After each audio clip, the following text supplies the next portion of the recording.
নমস্কাৰ K Handiqui State Open University master degree NEP first ছেমিষ্টাৰৰ লগতে ফ'ৰ্থ ছেমিষ্টাৰৰ এইটো ফাৰ্ষ্ট ছেমিষ্টাৰৰ অসমীয়া সাহিত্যত পাশ্চাত্য প্ৰভাৱ কাকতখনৰ 1 নম্বৰ ঘৰটোৰ এছাইনমেণ্ট আনচাৰ আৰু ফ'ৰ্থ ছেমিষ্টাৰৰ অসমীয়া চুটি গল্পৰ যিটো ভৱেন্দ্ৰনাথ শইকীয়াৰ গল্প আছে সেই গল্প আপোনালোকে ভৱেন্দ্ৰনাথ শইকীয়াৰ গল্পৰ বৈশিষ্ট্যৰ ওপৰতো লিখিব পাৰিব কাৰণ অসমীয়া সাহিত্যত পাশ্চাত্যৰ প্ৰভাৱ 2025 বৰ্ষৰ জুলাই ছেশ্যনৰ এইটো আপুনি ভালপোৱা গল্পকাৰ এগৰাকী গল্প ৰচনাৰ বিষয়ে লিখক মই সেইকাৰণে দুইটা মিলাই লিখিবলৈ চেষ্টা কৰিছোঁ যাতে দুইটা ছেমৰ কাৰণে সহায়ক হয় এইটো ফাৰ্ষ্ট ছেমৰ কাৰণে এছাইনমেণ্টৰ এনচাৰ আৰু ফ'ৰ্থ ছেমৰ কাৰণে অসমীয়া চুটি গল্পৰ এটা গুৰুত্বপূৰ্ণ প্ৰশ্ন উত্তৰ আপোনালোকে যদি ভৱেন্দ্ৰনাথ শইকীয়াৰ গল্পৰ বৈশিষ্ট্যসমূহ আহে তেনেহ'লে এইটো লিখিব পাৰিব আৰু ফাৰ্ষ্ট ছেমৰ কাৰণে এইটো এছাইনমেণ্ট উত্তৰ লিখিব মই ভালপোৱা এগৰাকী গল্পকাৰ হৈছে ভৱেন্দ্ৰনাথ শইকীয়া বাস্তৱ সমাজৰ সৰুবৰ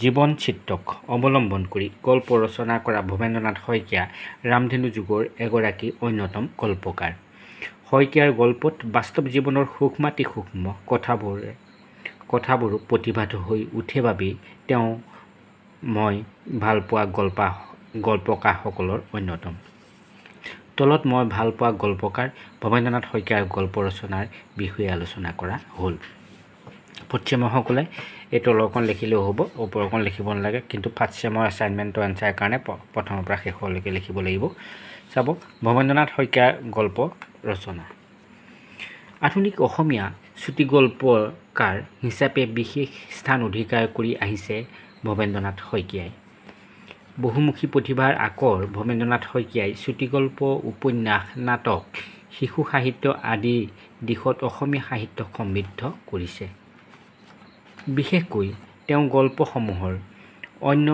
অনন্য বৈশিষ্ট্যই তেওঁৰ গল্পক অনন্য মাত্ৰা প্ৰদান কৰিছে শইকীয়াই যথেষ্ট সংখ্যক চুটিগল্প ৰচনা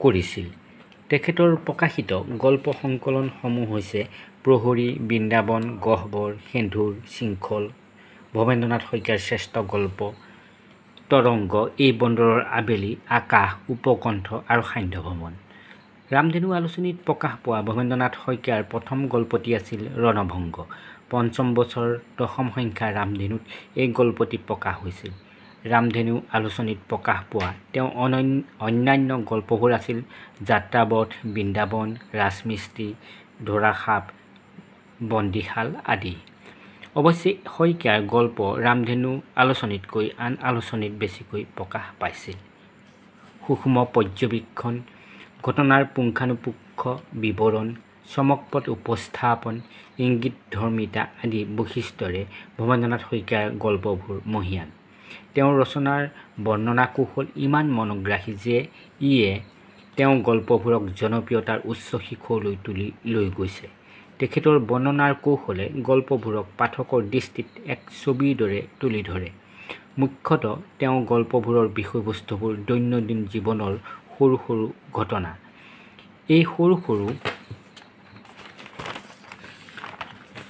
ঘটনাবোৰকে তেওঁ পাঠকৰ অন্তৰ চুই যাব পৰাকৈ ব্যক্ত কৰে ভৱেন্দ্ৰনাথ শইকীয়াৰ গল্পৰ প্ৰসংগত অসমৰ অন্যতম এগৰাকী সাহিত্যিক হোমেন বৰগোহাঞিয়ে এক সঠিক মন্তব্য কৰিছে বৰগোহাঞিয়ে কৈছে ভৱেন্দ্ৰনাথ শইকীয়াৰ গল্পত অসমীয়া চুটি গল্পৰ পৰম্পৰাবাদী ধাৰাই এক বিৰল পূৰ্ণতা লাভ কৰিলে ভৱেন্দ্ৰনাথ শইকীয়াৰ গল্পত কাহিনী কথনৰ প্ৰাধান্য থাকিলেও ভাৱৰ বিক্ষিপ্ততা নাই তেওঁৰ গল্পত চিত্ৰধৰ্মী বৰ্ণনা আছে যি বৰ্ণনা গল্পকাৰৰ বৰ্ণনা চাতুৰ্যৰ অভিনৱত্বৰ বাবে আকৰ্ষণীয় হৈ পৰে সেইবাবেই তেওঁৰ গল্প পাঠকৰ বাবে আমনিদায়ক হৈ নপৰে ভৱেন্দ্ৰনাথ শইকীয়াৰ গল্প কাহিনী প্ৰধান হ'লেও কাহিনী কথনৰ ভংগী প্ৰশংসনীয় চৰিত্ৰ আৰু ঘটনাৰ চিত্ৰণেই তেওঁৰ গল্পৰ প্ৰধান লক্ষ্য গল্পৰ মূল উপজীব্য আৰু চৰিত্ৰৰ মানসিক জগতৰ সম্ভেদ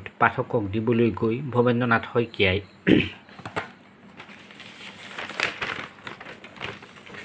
সহজে ঢুকি পোৱা আমাৰ বাস্তৱ তথা দৈনন্দিন জীৱনৰ সৈতে মিলা কথাবোৰৰ সৈতে ৰজিতা খুৱাই বৰ্ণনাবোৰ দাঙি ধৰাত অধিক আকৰ্ষণীয় হৈ পৰে। যেনে গা ধুৱাওঁতে কেঁচুৱাৰ গাত হাত ফুৰোৱাৰ নিচিনাকৈ মাছকেইটাৰ গাত হাত ফুৰাইছিল। আকৌ গছপাতৰ সুৰুঙাই দি অহা ৰ'দত জিলিকি উঠা এপাহ পলাশ ফুলৰ নিচিনাকৈ ললিতাৰ কপালৰ উজ্জ্বল সেন্দুৰখিনি মাজ বজাৰত জিলিকি উঠিল। ভৱেন্দ্ৰনাথ শইকীয়াৰ গল্পৰ এক বিশেষ ধৰণৰ পেটাৰ্ণ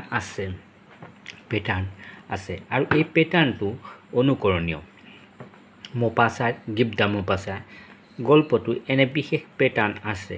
বাস্তৱ জীৱন চিত্ৰণত মৌপাছাই এনে বিশেষ পেটাৰ্ণ প্ৰয়োগ কৰাৰ দৰে ভৱেন্দ্ৰনাথ শইকীয়াইও এই পেটাৰ্ণ গ্ৰহণ কৰে যদিও মৌপাছাৰ গল্পৰ দৰে সংযম পৰিলক্ষিত নহয়।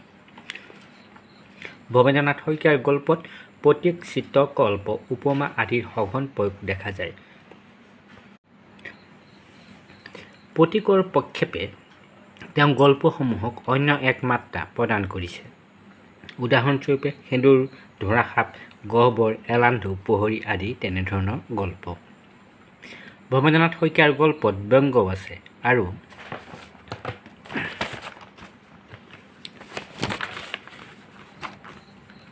সেই ব্যংগ অতি তীব্ৰ। আনহাতে তেওঁৰ কেইটামান গল্পৰ পটভূমি বিদেশ। সেই গল্পসমূহৰ মাজেদি কিছুমান চিৰন্তন মানৱীয় অনুভূতি প্ৰকাশ পাইছে।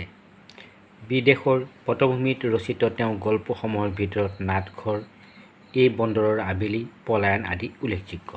ভৱেন্দ্ৰনাথ শইকীয়াৰ গল্পত পৰিলক্ষিত হোৱা চিত্ৰধৰ্মী বৰ্ণনাভংগীৰ চমৎকাৰিতাৰ বাবে তেওঁৰ গল্পসমূহ জনপ্ৰিয়। সামৰণি মাৰিব।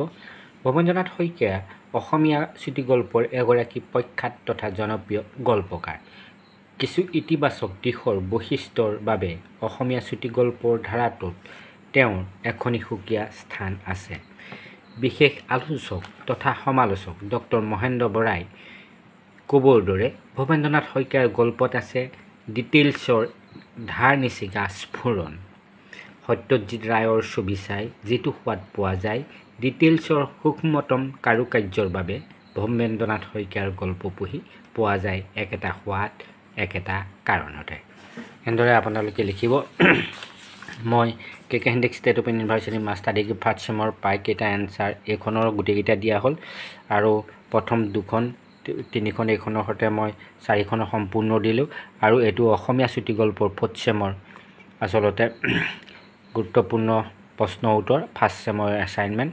সেইটো কাৰণে আপোনালোকে চাব। এনেধৰণৰ সকলো ধৰণৰ প্ৰশ্ন উত্তৰৰ বাবে এই চেনেলটো ছাবস্ক্ৰাইব কৰি ল'ব আৰু সকলো ধৰণৰ ভিডিঅ' চাব পৰাকৈ চেনেলৰ মেম্বাৰশ্বিপ লৈ ল'ব। লাইক কমেণ্ট কৰি কেনেকুৱা হৈছে জনাই উৎসাহিত কৰিব বুলি আশা ৰাখি আজিলৈ আহোঁ। ধন্যবাদ।